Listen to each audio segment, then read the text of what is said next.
Hi dudes, what's going on? Today we're doing something a little educational. We've got our beautiful underdog mechanic, OBOLs. Shout out to the Twitch subs and YouTube members who keep this dream a reality. Anyways, let's get into it. To start out, we need to first unlock the OBOL altar, which is where you equip and manage your OBOLs. The OBOL altar can be found in the World 2 town, just above the shop. When you first find the OBOL altar, a cat in the middle of a coma is resting on it. The only way to wake him up is with our boy, the Bob Joe Pickle. When you first interact with the altar, you'll receive a quest to scare the cat away. This could simply be done by purchasing the Bob Joe Pickle from the World 2 shop and dropping it directly on top of the cat. After that, interacting with the altar should bring up this menu. On the right, you'll see your OBOL storage. This is where your OBOLs dropped by monsters purchased from alchemy or obtained through OBOL stacks will appear. It has one tab for each of the 4 different OBOL shapes: circle, square, hexagon, and sparkle. In the center of your screen, you'll initially see the personal OBOL tab. This display will change based on the different tabs you select, but let's focus on the personal tab for now. When you first unlock OBOLs, you'll only have a few slots available, with the others locked by your character's class level. OBOLs placed in the tab provide bonuses specifically for your character you're using. Next to the personal tab is the family tab, which is quite similar. However, OBOLs placed here grants their bonuses to all characters.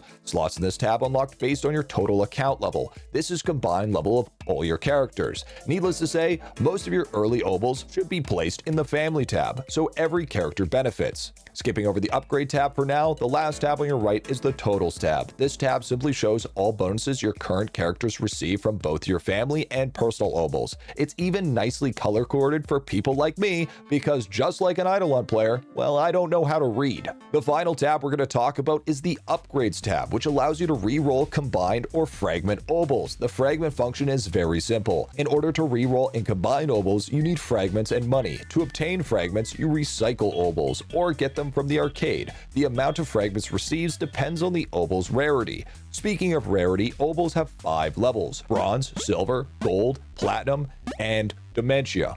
Wait, what were they called again? Anywho, as OBOLs increase in rarity, they typically change in shape as well. For example, strength, agility, whiz, and luck OBOLs start as bronze circles and stay as circles until becoming squares at dementia rarity. Most OBOLs you find will be either bronze or silver. To achieve higher rarities like gold, platinum, or dementia, you need to use the combine function. To combine OBOLs, you must have the same type of rarity. You can't fuse different rarities. Combining has a percentage-based chance to succeed, so you're likely to spend more fragments and money trying again after failed attempts. Sometimes you could even lose an OBOL during a failed attempt, but this risk is only present at lower rarities and is clearly indicated. A successful combination occurs when the OBOL in the right slot disappears and the one on the left slot upgrades to a higher rarity. If you want to check out the wiki, there are specifics about re-rolling details. The gist is that for a cost of fragments and money, you can increase or decrease your OBOL stats. For example, re-rolling a bronze OBOL could either increase to a 3% drop rate or decrease to 1% from its base 2%. It might also add or remove additional stats.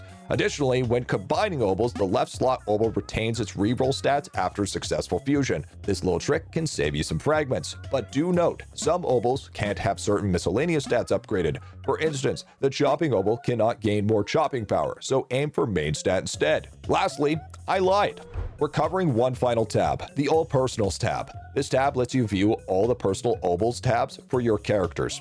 Here, you could swap OBOLs between characters and equip OBOLs directly from your storage. You could do this by clicking the 2 characters' heads to switch their builds with each other. However, you can't unequip OBOLs directly back to storage from here. Now, there is a ton of OBOLs, and I respect your time too much to cover them all. These are my recommended OBOL builds and farming spots in my personal opinion. For the full list, check the wiki link in the description. Main stats are off-stat flex build. This build makes you decent at everything, perfect for the lazy player who doesn't want frequent swap, especially in the early game for some extra accuracy using off stats. Silver strength farmed at board beans with DK crystal build. Silver agility farmed at sandy pots with DK crystal build. Silver wisdom farmed at sandcastles with DK crystal build. And silver luck farmed at Snelby's. Who would guess it? Shocker, DK crystal build. For lasing farming, all of these could just be farmed at Sandcastle because guess what? It's just a crystal farm anyways. Hexagon OBOLs, however, for combat could be farmed at the boss Cheezor for extra damage, or Hexagon from the Diplodated Slush World 3 mini-boss for skill efficiency. And to top it off is a Troll Boss Spark Obol for all stat. Next up we have is the multi-kill build. This one's ideal for pushing content quickly. You can farm bronze circles at bot boxes or detonated rams with, you guessed it, a DK crystal build, and then upgrade all the way to Sparkle. We have our chopping and mining setup. Beneficial, but holy crap, this is a pain in the ass and super tedious. Obtained only from the alchemy shop or Obol stacks. This takes weeks, by the way. Equip these everywhere except hexagon slots, where diplidated slush Obels are better. And, of course, the best for last, we have our drop rate build, which is the best stat. This is the ultimate lazy build. More drop rate means more loot for combat and more statues for skilling. Perfect for any scenario. Pop Opals, which are farmed from Gigafrogs using the Elemental Sorcerer with a drop rate build, up to silver circles. And then we move on to Dice Obels, which are farmed at Sandcastles using the DK Crystal build. You'll go from squares all the way up to sparkles with this. But wait, there's more. You replace square Obels with the Ice Guard Obels for higher drop rate. These are the random events that happen once a day. Next, you'll also replace your Hexagon Obels with the World 5 mini-boss known as Magus Domio. And I bet you were thinking that I was going to forget about the best Obol in the game.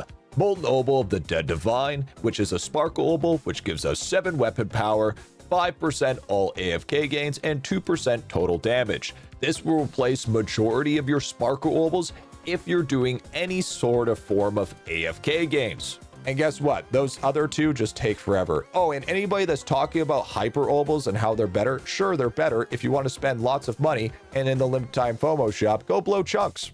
You whale? Because that ain't happening. Go spend gems on something better, like, I don't know, maybe buying milk. You know why. You know why. But these are my personal go-to builds for Obels for pretty much any given scenario due to also having limited storage for Obels. You can buy more in the gem shop, but it's still not enough. There are some other Obels such as Worship or Trapping Obels or even Construction Obels, but to be completely honest, I haven't really found a spot where they'd be worth to swap out any other build. But hey, you do you. I guess this is a lazy guide after all, not a sweaty one. There you go, my dudes. A nice lazy Obol guide so you can move on to things that matter, like alchemy and spending 16 hours in tower defense. But anyways, my dudes, I gotta get back to the guide grind. Stay tuned for the next IdleOn video. Stay safe, happy grinding, and peace out. What's going on? Bizzle.